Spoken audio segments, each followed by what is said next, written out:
Ganggu mereka, biar mereka belajar, biar mereka menempa, terutama harus mengerti bagaimana sepak bola yang benar. Ya ampun, Bima Sakti banyak alasan banget. Timnas U17 berhasil meraih 2 kemenangan. Sudahlah. Publik harus siap-siap kubur mimpi Timnas Indonesia. Di tangan Irak Timnas Indonesia bakal jadi lumbung gol. Pesan rahasia Shin Tae-yong ke pemain Timnas bocor di media sosial. Begini dampaknya. Shin Tae-yong mendorong pemain Garuda untuk mengoptimalkan kemampuan teknis mereka di klub masing-masing.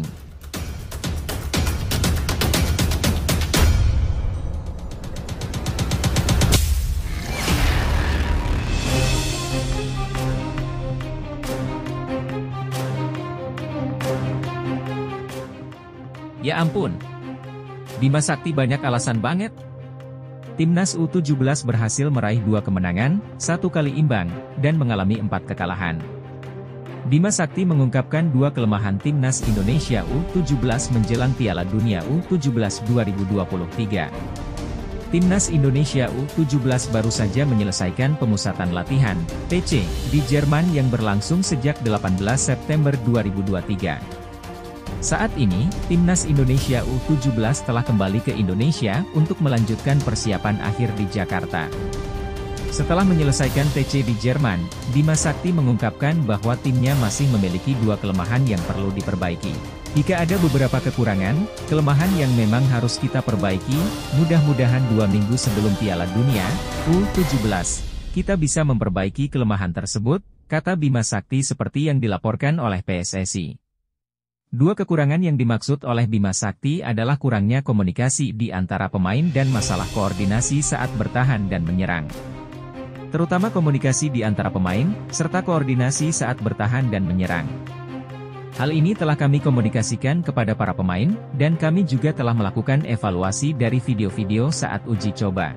Semoga ini dapat menjadi perbaikan bagi kami, ujar Bima. Bima berharap agar Timnas Indonesia U17 dapat menjadi lebih baik dalam 2 pekan menjelang Piala Dunia U17 2023. Saya berharap para pemain dapat segera beradaptasi dengan kondisi cuaca di Indonesia, menjaga kesehatan dan kondisinya. Terutama karena waktu semakin mepet, kami juga akan memiliki beberapa hari di Jakarta sebelum pindah ke Surabaya, di mana kami akan melanjutkan latihan, kata Bima. Di Surabaya, kami juga akan mencoba untuk menyesuaikan seperti dalam situasi pertandingan, suasana latihan, dan juga jadwal. Itulah yang akan kami persiapkan sebagai pelatih. Semoga para pemain dapat beradaptasi dengan cepat, memulihkan kondisinya, dan fokus pada pertandingan Piala Dunia nanti, tambah Bima. Selama berada di Jerman, Timnas Indonesia U17 telah menjalani 7 uji coba. Tim ini berhasil meraih 2 kemenangan, 1 kali imbang, dan mengalami 4 kekalahan. Selama TC di Jerman, tim asuhan Bima Sakti juga diperkuat oleh beberapa pemain diaspora yang baru bergabung, seperti Amar Raihan Brerkik, Chow Yun Damanik, dan Welber Jardim. Bima menyatakan, ada 7 uji coba. Meskipun awalnya kami mengalami penurunan performa mungkin karena cuaca dan lamanya TC selama 5 minggu, namun dari segi permainan, para pemain menunjukkan perkembangan yang baik. Alhamdulillah, semuanya berjalan dengan lancar, kata Bima. Sudahlah. Publik harus siap-siap kubur mimpi Timnas Indonesia. Di tangan Irak Timnas Indonesia bakal jadi lumbung gol. Ini dia alasannya. Akhirnya, Irak telah mengumumkan lokasi pertandingan melawan Timnas Indonesia dalam laga pertama putaran kedua kualifikasi Piala Dunia 2026 Zona Asia. Irak dijadwalkan menjadi tuan rumah pertandingan pertama melawan Timnas Indonesia pada putaran kedua kualifikasi Piala Dunia 2026 Zona Asia. Pertemuan ini akan terjadi pada 16 November 2023. Pertandingan ini dapat dipastikan setelah tim Garuda berhasil lolos ke putaran kedua kualifikasi Piala Dunia 2026 Zona Asia dengan mengalahkan Brunei Darussalam. Tim Merah Putih telah resmi bergabung dalam grup F putaran kedua kualifikasi Piala Dunia 2026 Zona Asia, bersama Irak, Vietnam, dan Filipina. Timnas Indonesia akan segera menghadapi tantangan berat, karena mereka akan berhadapan dengan Irak, yang dianggap sebagai salah satu tim terkuat di Asia. Irak telah mengumumkan secara resmi stadion tempat pertandingan melawan timnas Indonesia, yaitu Basra International Stadium, seperti yang diungkapkan melalui akun Twitter resmi Irak Football POD. Basra International Stadium setelah laga grup C Piala Asia antara Al Zawra dan Nejmeh FC, tulis akun Twitter Irak Football POD. Dalam 3 minggu ke depan, ini akan menjadi tempat kualifikasi Piala Dunia antara Irak dan Indonesia, lanjutnya. Dengan pengumuman ini, Irak telah menegaskan kesiapannya untuk menghadapi kualifikasi Piala Dunia 2026.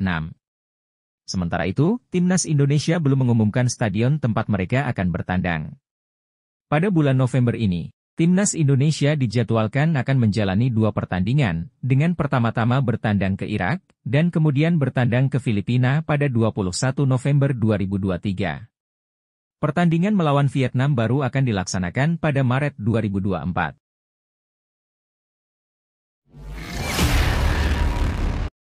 Pesan rahasia Shin Tae-yong ke pemain timnas bocor di media sosial.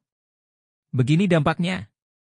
Pelatih timnas Indonesia, Shin Tae-yong, mendorong pemain Garuda untuk mengoptimalkan kemampuan teknis mereka di klub masing-masing.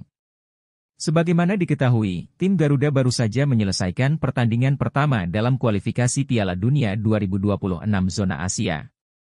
Mereka berkompetisi dalam 2 pertandingan melawan Brunei Darussalam pada tanggal 12 dan 17 Oktober yang lalu. Saat ini, seluruh pemain telah kembali ke klub mereka masing-masing. Mereka akan kembali berkumpul pada awal bulan depan untuk memulai putaran kedua kualifikasi Piala Dunia. Shin Tae-yong berharap agar para pemain Garuda berjuang keras saat berada di klub mereka, menjalani kompetisi dengan semangat terbaik. Hal ini menjadi penting karena tugas mereka bersama timnas telah selesai. Sebagai anggota timnas, fokuslah untuk negara. Tapi setelah selesai tugas bersama timnas dan kembali ke klub, mereka harus fokus pada klubnya masing-masing untuk meraih kemenangan, kata Shin Tae-yong. Pelatih asal Korea Selatan ini berharap pengetahuan yang diperoleh oleh pemain bisa terus dikembangkan saat berada di klub.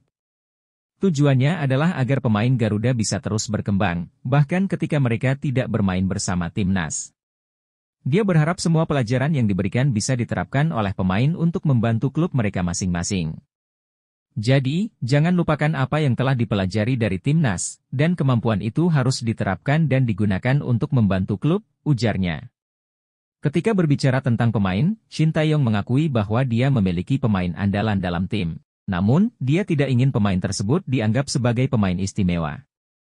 Menurutnya, semua pemain dalam skuad Garuda harus bekerja keras demi mencapai hasil terbaik bersama timnas. Kekompakan tim menjadi kunci kesuksesan mereka dalam kompetisi selanjutnya. Skuad Garuda akan memulai putaran kedua kualifikasi Piala Dunia 2026 zona Asia dengan pertandingan melawan Irak pada tanggal 16 November mendatang. Meskipun ada pemain yang menjadi andalan, kita tidak boleh menciptakan pemain istimewa. Ketika di timnas, kita harus menjadi satu tim. Tanpa kesatuan, kita tidak bisa meraih kemenangan, ujarnya.